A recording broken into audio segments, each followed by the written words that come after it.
नाही करता मग तू पण बघा म्हणजे आपल्याला इकडे कचरा आहे का आपलं ते कचरा आहे इथं पण बघा बघा ते बघून करायच्या काय झालं काय नाही आपण झोपलो होतो आता झोपून उठलोय उठलोला खबर लागली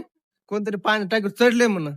आपण बघून येऊ कोण चढले काय चढले कारण काय काय नाही 5-10 मिनिट थांबा बघूया आला जवळ दाखवतो तुम्हाला एक थांबा हे बघा हे केवढं जमत नाही रे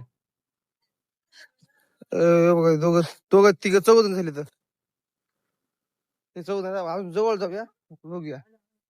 होता ते पाऱ्याकडून फेकायला आले तर नावाचे आहे म्हणून पाऱ्याकडून फेकायला तर साहेब आहे त्या ऑपरेशन होता आपण इकडून जाऊन वर जाऊन स्वतः बघू शकतो शाळाच्या ती शाळा आहे जुनी तिथं जाऊन स्वतः बघू शकतो